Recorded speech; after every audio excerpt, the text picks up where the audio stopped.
talking about my generation is the constant refrain in the 60s song My Generation by The Who. It was a baby boomer anthem calling out the older generation for not accepting or appreciating their fresh perspective on life.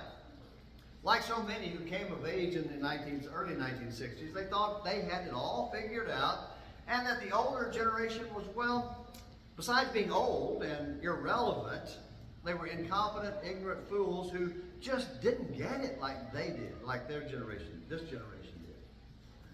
But you know, that's the problem with every generation. Too many think they're special and understand things that their parents and grandparents never did. As I'm sure you all discussed in your class in Ecclesiastes, there's nothing new under the sun. Every generation thinks that it is special. They have a belief in their superiority, and that is a natural byproduct of the humanity's self-focus. We all think that history began when we were born, is the way we approach life. Believe it or not, and accept it or not, it's pretty true. When you start talking to people, it all revolves around when we were born. My generation. And so as we look at 2 Thessalonians and the man of sin, what we see is that the man of sin is, the concepts about who the man of sin is or was are plagued by that superiority and that my generation thinking. So many over the past 500 years have been convinced that the man of sin was or would be someone living in their lifetime. So if Luther and Calvin thought it was the Catholic Church 500 years ago, who are we to correct them? Except what we try to do and what people try to do is they want to correct them and say that it's somebody that's going to be coming during our time.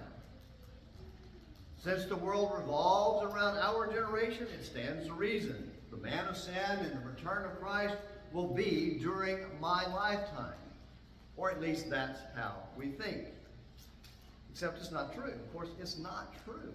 And it's not true because the man of sin came in the first century. And we're going to prove that and show that in just a moment.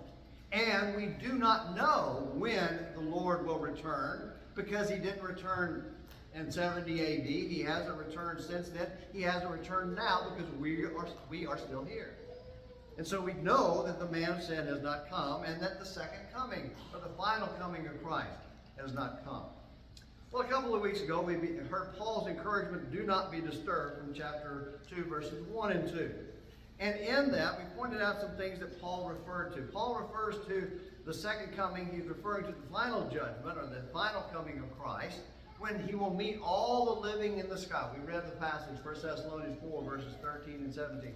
All the living saints will rise to meet him, because he will bring with him the dead saints, and they will receive their resurrected body. Everyone will receive their resurrected body.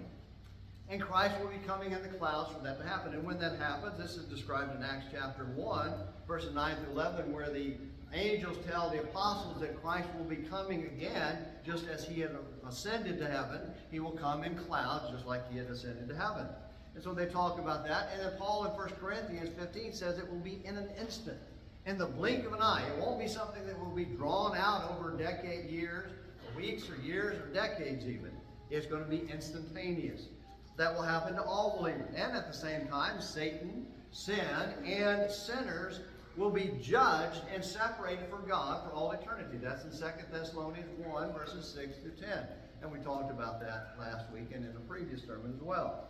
And a third thing will happen instantaneously at the same time, and that is the world will be burned up. 2 Peter chapter 3 and verses 10 through 13. Keep your marker in 2 Thessalonians. But I want us to look briefly at 2 Peter chapter 3,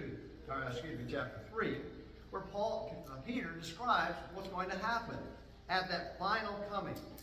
In verse 7 he says, but by his word the present heavens and earth are being reserved for fire, kept for the day of judgment and destruction of ungodly men. Let's skip down to verse 10. But the day of the Lord will come like a thief, in which the heavens will pass away with a roar, and the elements will be destroyed with intense heat, and the earth and its works will be burned up. Since all these things are to be destroyed in this way, what sort of people ought you to be in holy conduct and godliness, looking for and hastening the coming of the day of God, because of which the heavens will be destroyed by burning, and the elements will melt with intense heat. And so, we learn from these passages that these three things will all take place at the same time, and they will be instantaneous. And since that has not happened, we know that it is something for the future. And so we need to know that all of those things occurred in one time. Now, today, as we look at our next part of the Man of Sin series, we're looking at a second don't. That is, don't be deceived, and that's in chapter 2, verses 3 through 12. And I apologize. I realized after I looked at it, this red does not show up, but that just says, don't be deceived. And so it's easier to read there on this side of it. Don't be deceived. Don't be deceived by anyone who's saying that the man of sin is going to come at any moment or any time. If you have a copy of today's bulletin, the article kind of covers this, because on Friday I received this nice, lovely, glossy, fold-out flyer advertising a preacher coming to Bowling Green who's going to straighten everybody out on the second coming of Jesus. And I went and listened to him. I listened a little bit of it, but I read through some of his things, and he's just a standard. The signs are telling us the Lord's coming at any moment. The Son of Man is going to appear at any moment. And so that means he's wrong. He's incorrect. Now, before we start going into who the Son of Man is, and to answer the question, we do need to define some terms. Because what Paul does in 2 Thessalonians, turn back there now, in 2 Thessalonians chapter 2, in verses 1 and 2, he uses some generic judgment language, like the coming of our Lord Jesus Christ, gathering together in verse 1. Then in verse 2, he ends to the effect that the day of the Lord has come. So those phrases, the day of the Lord, the coming of our Lord Jesus, and the gathering together, are generic judgment terms that are used all throughout the Old and New Testament as well. They're used in a number of places, both in the Old and New Testament. And so what we have to do is we have to look at the context of every passage to see what judgment he is talking about. For instance, we talk about the day of the Lord. You see on the screen there, flip back to Isaiah chapter 2. And Isaiah chapter 2, he talks about the day of the Lord, and he's referring to the first appearance of Jesus that occurred 2,000 years ago. In Isaiah chapter 2, he says, now it will come to pass in the last days. And he talks about the mountain of the house of the Lord will be established. That's the authority of Christ that was established by his death, burial, resurrection, and ascension, and coronation in heaven, where he took power as king over his kingdom. So that took place 2,000 years ago. But in chapter 7 of Isaiah, Isaiah is talking to Ahaz, the evil king Ahaz, and God offers him a sign, and Ahaz mocks God. I wouldn't try God by asking for a sign. And so Isaiah says, well, you're going to get one. And talks about the virgin birth. But it uses the virgin birth and the birth of this child to illustrate that within a very short time, God was going to rescue Ahaz and Jerusalem and Judah from the kings of Israel and the kings of Syria, who were attacking them. But in the process of rescuing them, it was going to be a day of the Lord of judgment on Judah, because he's going to use the Assyrian nation to destroy Syria and to destroy Israel. And he says in chapter 7, to shave them like a razor. Look in chapter 7, verse 18. It says, in that day, the Lord will whistle for the fly that is in the remotest part of the rivers of Egypt, and for the bee that is in the land of Assyria. They will all come and settle on the steep ravines, on the ledges of the cliffs, on all the thorn bushes, and on all the watering places. In that day, the Lord will shave with a razor, hired from regions beyond Euphrates, that is, with the king of Assyria, the head and the hair of the legs, and it will also remove the beard. He's going to come and he's going to do everything but wipe out Judah in judgment because of their sin and rebellion against God.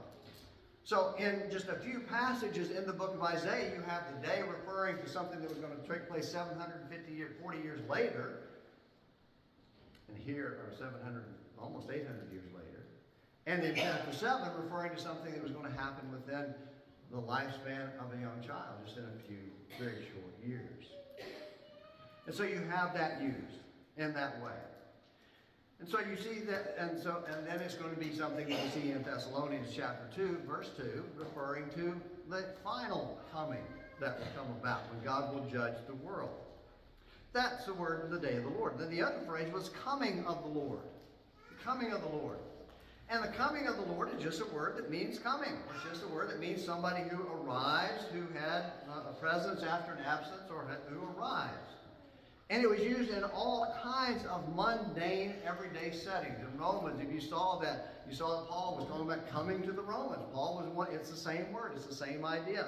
In John chapter 1, verses 9 and 11, it talks about how Jesus came into the world in his coming. It's not the exact same Greek word, but it's the same idea.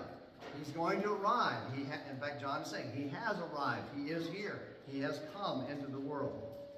But it's also used in Matthew chapter 24. This is a passage, and in some ways it's very much parallel to this things in Thessalonians. But in Matthew 24, passage most are familiar with as the destruction passage or chapter, where judgment is pronounced on the nation of Israel.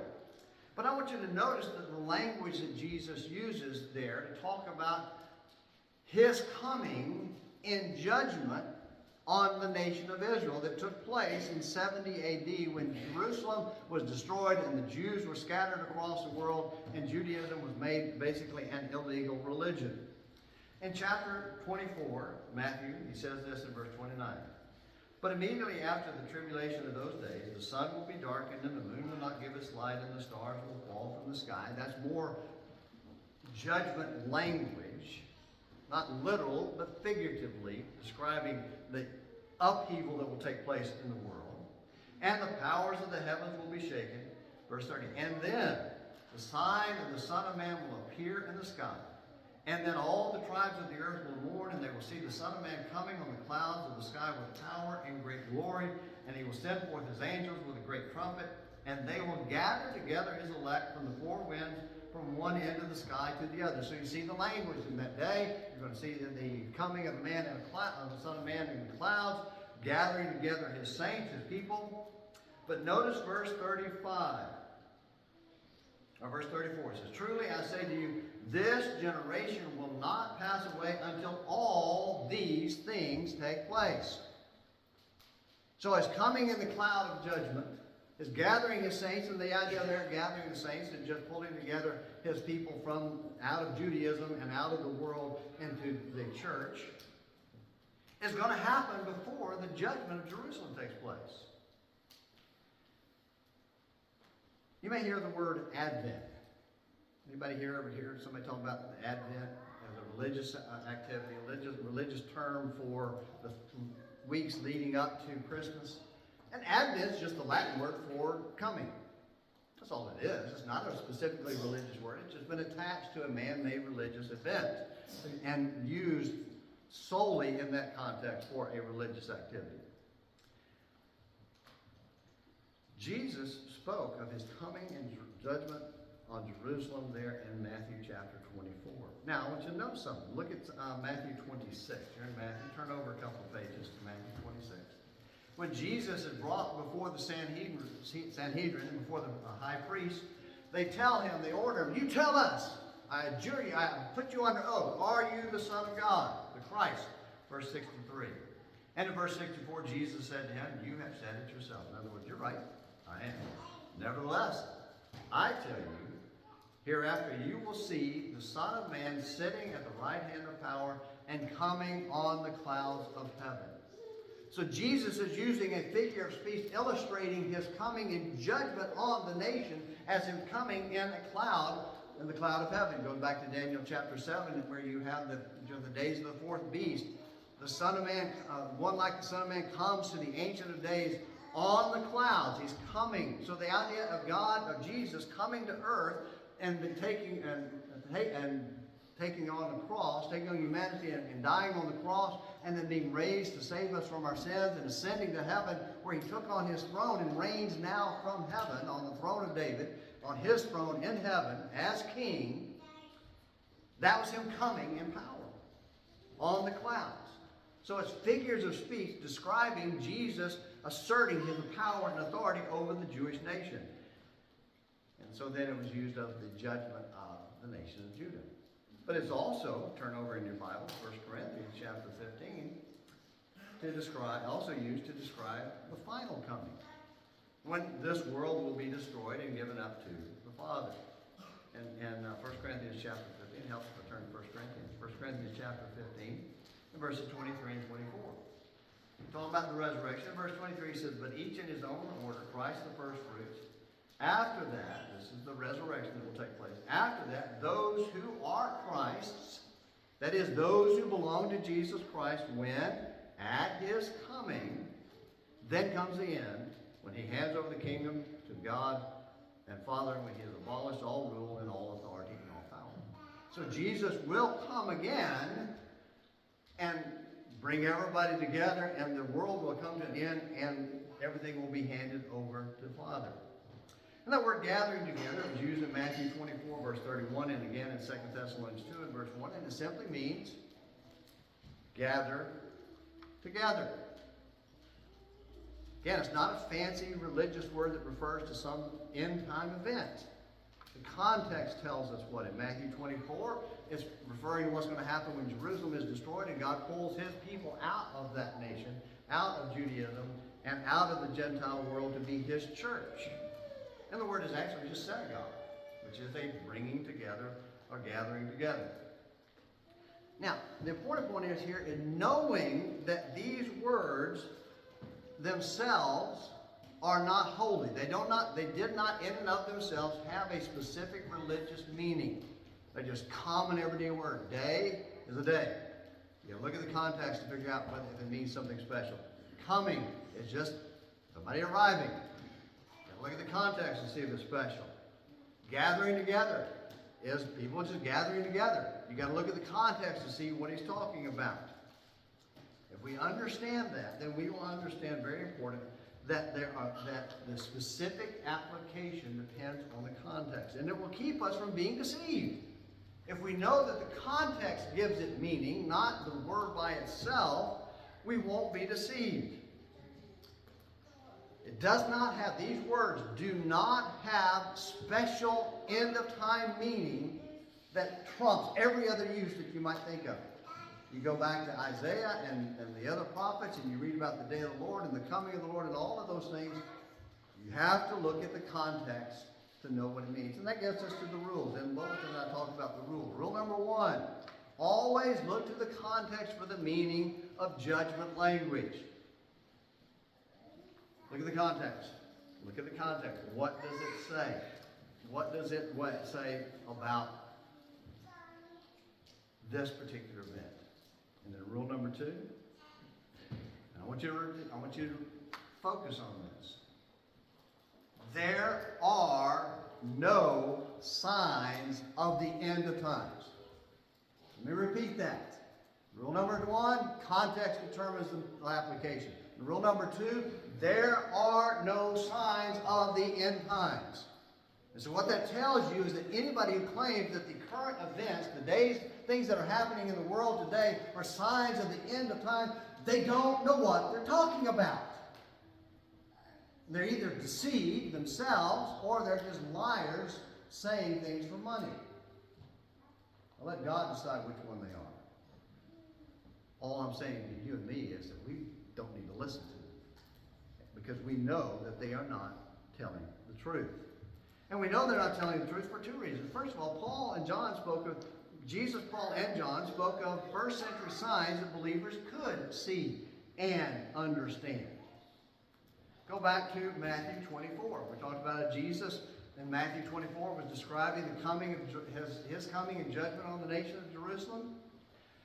Go back there. I think it's worth looking at some of these things because it's interesting the parallel that he has with Paul here in Matthew 24 verses, I think verse 4. Matthew 24 verse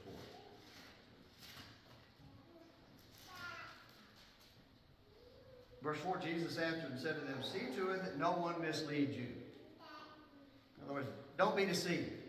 Because he just told them that Jerusalem and the temple were going to be destroyed.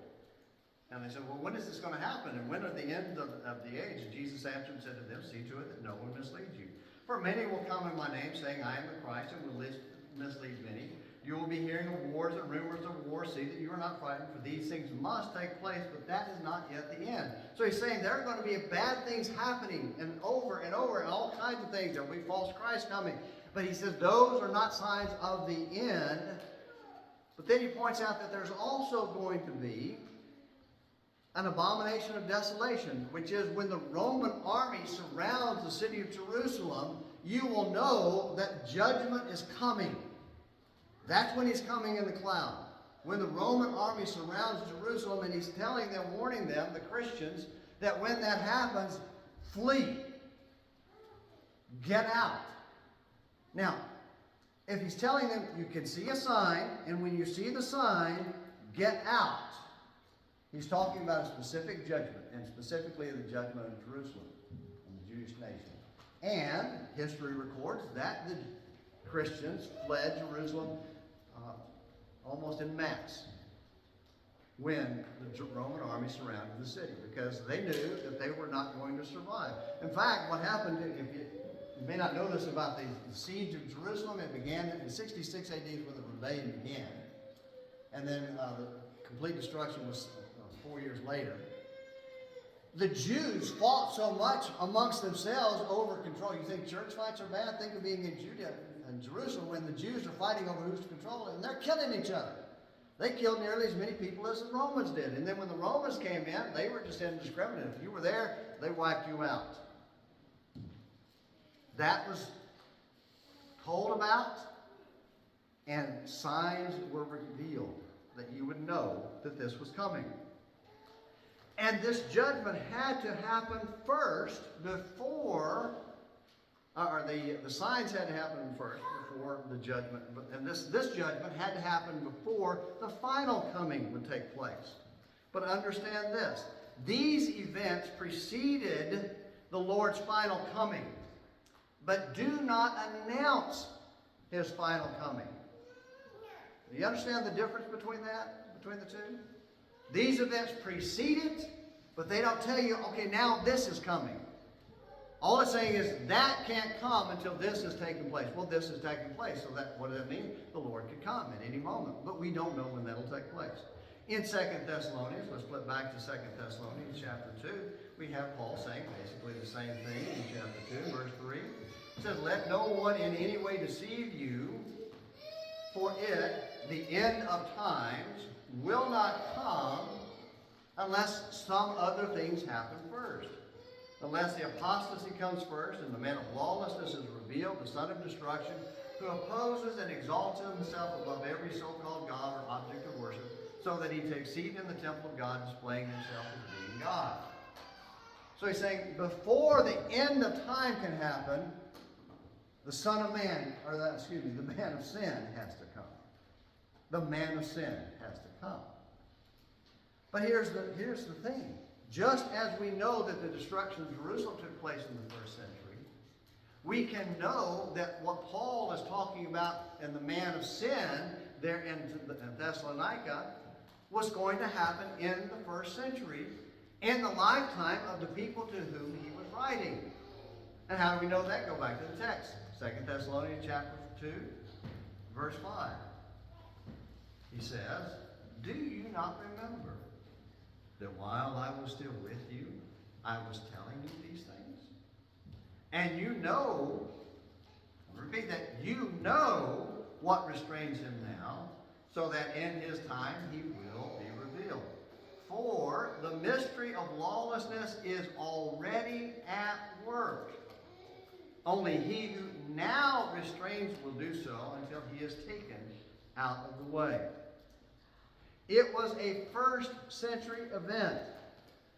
It was a first century event that they knew about. They saw it coming. They were told about it and warned about it. They were given signs of the coming of the Son of Man, of the man of sin. I'm talking about practice, as I kept saying, Son of Man.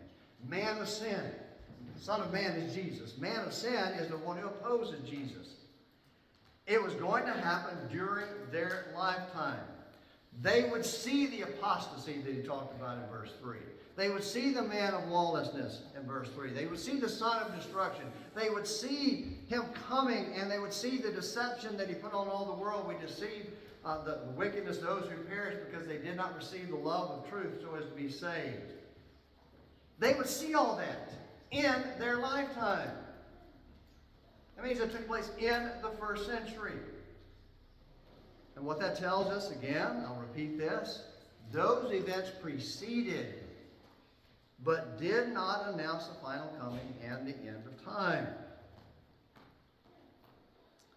The judgment, and the other thing too about this, looking at 2 Thessalonians, is that when the Son of Man comes about, Jesus is going to come in judgment on him in the first century. Verse 8.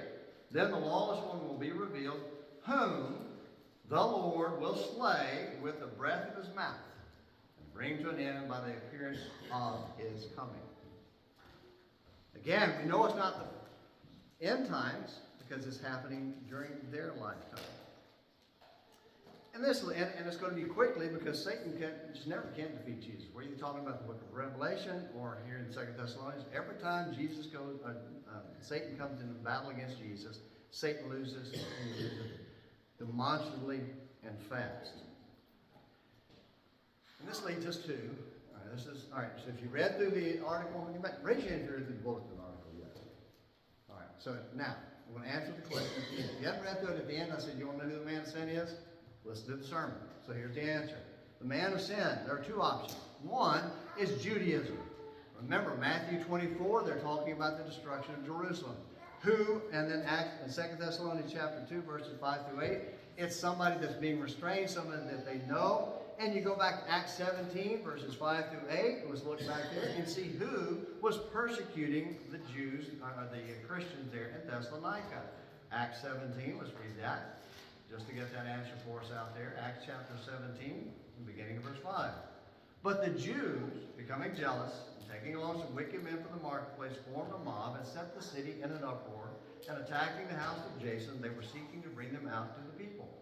When they did not find them, they began dragging Jason and some brethren before the city authorities, shouting, "These men who have upset the world have come here also." And Jason has welcomed them, and they all act contrary to the decrees of Caesar, saying that there is another king, Jesus. They stirred up the crowd and the city authorities who heard these things, and when they had received a pledge from Jason and the others, they released them. So we see that the Jewish people, the Judaizers, were attacking the Christians. So that was their enemy. And so it's possible that this man of sin, who has some power, but is going to really go turn loose whenever they break free from Roman authority, that's possibly who they're talking about. That's one option. We've already established that it was something they could see coming. And remember something. Jesus died in AD 33. In April, actually April 3rd, I think is the most accurate date, April 3rd, AD 33. Less than 20 years later, Paul writes 2 Thessalonians. And Christians there are being persecuted by the Jewish people. And then Jerusalem is destroyed AD 66, or in AD 70. So is it possible that Paul is speaking specifically here to them of the destruction of Jerusalem and Judaism? Quite possibly. That's one option. But there's also another option. Second option, second possibility that's just as viable based on the real world events of the first century. And that is, when we look at John in the book of Revelation, we see that he's talking about Rome in general and an emperor named Domitian in particular. Because Domitian's dad and brother are the ones who destroyed Jerusalem. Titus was his father, Vespasian was his brother. Titus was conquering Jerusalem and then had to go and conquer Rome because there was a big turmoil in Rome. He goes back and his son Vespasian takes over and that's when they wipe out Jerusalem. And John is writing during the days of Domitian. Domitian becomes emperor in AD 81, about 10 years, a little over a decade after Jerusalem is destroyed. And Domitian is a petty, vain man because his family came from commoners. Their families arose out of the common people instead of the nobility of Rome. And the Rome, the nobility, you ever been around people that just think they're better than everybody else because of where they came from? Well, put that on steroids, and that's Rome. And they hated Domitian, because he was just a nothing nobody from the sticks that came in and became emperor. And they didn't like it. And so he was so vain and so determined to lift himself up that he pushed hard on Rome having to worship him and his family as deities. And he made everybody who wrote anything to him and introduced him in any situation to refer to him as Lord and God. Now, let me ask you a question. If you think you're Lord and God and you want everybody to call you that, how are you going to respond to a group of people who call Jesus Lord and God and refuse to call you by that title? You're not going to like it. And he began to persecute them, and he began to attack them. And I think that's what John is writing about in Revelation. Revelation chapter 6 to 11 is very figurative language describing the physical destruction that God was going to bring on the nation of Rome. And then chapters 12 through 20 is a description of that same battle from the spiritual realm. In that there are all of these massive figures of speech and dramatic figures of speech. John describes Satan as the dragon in Revelation 12, and Rome as the beast in Revelation 13, doing battle with Jesus, the Lamb, and conquering, and as a conquering king, with eyes of fire and a sharp sword coming out of his mouth, riding in on a white horse to destroy the beast. Revelation chapter 19. And again, in Revelation, just like in Matthew chapter 24 and in 2 Thessalonians chapter 2, Jesus wins decisively. He wins. Satan cannot be victorious over the Lord. Now, some people say that John wrote before the destruction of Jerusalem. Others think he wrote later. I think he wrote later, around 95 AD. But one thing, whether you believe in an early date or a late date, I think one thing we can all agree on. Turn over Revelation and we can agree on this one thing. John was writing about things that were about to take place in the first century. Because notice in Revelation chapter 1, verse 1, the things which, in verse 1 he says, the revelation of Jesus Christ, which God gave him to show to his bondservants, the things which must soon take place. Then in verse 3, for the time is near. Then down in verse 7, behold, he is coming with the clouds. There's that language again, and every eye will see him. And even those who pierced him, and all the tribes of the earth will mourn over him. Then in chapter 3, in verse 11, he says he will come quickly. Revelation 3:11, I am coming quickly. And then again in chapter 22, at the end of the book, in verse 12, he says that he will come quickly. Behold, I am coming quickly. So I don't know about you, but to me, it's no country boy from Texas. Coming soon, near, and quickly mean coming soon, near, and quickly. And have no reference whatsoever to some 2,000 years later during the lifetime of my generation. From the standpoint of that they were referring to events that were going to be fulfilled in the first century.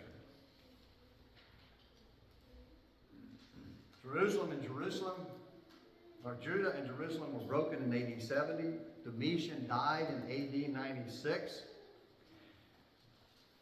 So I don't know if the apostasy was the Jews against Jesus, or Christians trying to compromise with Domitian so that they wouldn't be executed for refusing to call him Lord and Christ. All I know is that the Thessalonians did. The Thessalonians did. So we know that Judaism is either Rome, or that the man of sin is either Judaism or Rome. And we know this. The Thessalonians knew who it was. Knew what it referred to. And it came in the first century. And that's all that matters. So what that means is we just need to quit speculating about it and trying to find some events and looking at the events and stop listening to anybody saying, well, these events prove that the Son of Man or the man of sin is going to come and Jesus is going to come any day now. We don't know that, except we do know that the man of sin has already come. The last thing we look at is we know current world events are not signs pointing to the appearing of the man of sin and the end of times for one more reason. One last reason we know this. Jesus and Paul said we won't know when the end times will come. Go back to Matthew 24. Matthew 24. Now I want you to notice what he says. He switches over. In the first 34 verses, he's talking about the destruction of Jerusalem. But at the end of that, he switches over to talking about the final time. And in verse 36, he says this. But of that day and hour, no one knows, not even the angels of heaven, nor the Son, but the Father alone. For the coming of the Son of Man will be just like the days of Noah. Remember how Peter described it like the days of Noah? In 2 Peter 3. For the coming of the Son of Man will be just like the days of Noah. For as in those days before the flood, they were eating, drinking, marrying, and giving in marriage until the day Noah entered the ark. And then he goes on in verse 42. Therefore be on the alert, for you do not know which day your Lord is coming. But be sure of this, that if the head of the house had known at what time of the night the thief was coming, he would have been on the alert and would not have allowed his house to be broken into. For this reason, you also must be ready. For the Son of Man is coming at an hour when you do not think he will. And then you turn back to 2 Thessalonians chapter 2. 1 Thessalonians chapter 5. It says this, verse 2. For you yourselves know full well that the day of the Lord will come just like a thief in the night. While they're saying peace and safety, then destruction will come upon them suddenly, like labor pains upon a woman and a child, and they will not escape. So how do we know the Son of Man will not be the sign, the man of sin, excuse me, I'll do it again. The man of sin will not be a sign of the coming Christ? There are no signs. So for us to look at any world event and say, this is proof, Jesus is coming any minute now, the man of sin will appear, and then Jesus will come. No, we don't know that. We know the man of sin already come 2,000 years ago. We do not know when Jesus will come again. And so do not be deceived. Do not be deceived. Be prepared in case. Because the thing is, none of us know when the Lord will come again. It could be in the next minute, the next hour, the next week, the next month, the next year, the next decade, or a millennia from now or two. We don't know how long God will be patient with this earth, waiting for people to come to faith in Him. We don't know, but all we do know is we've got to be ready. Because we don't know. So we've got out your songbook. We're going to sing a song of invitation. And the song of invitation is our tradition. And what we try to do is we're encouraging people, hopefully, who believe that Jesus is the Christ, the Son of the living God, to become His followers. To prepare themselves for the coming of the Lord. And that means they've got to recognize that they're sinners and repent of their sin. Confess His name. Confess Him as Lord and be baptized in water, so that His blood can wash away their sins. Where we bury that old man that we killed and crucified and that died when we repented. And then arise as new creatures. If you're not a Christian, that's what you need to do, to say. But if you are a Christian who's fallen away and slipped back into the world, I got some good news for you. The Lord has not come yet. You have an opportunity to return. We don't know when the Lord will come. But we know this. You can come now.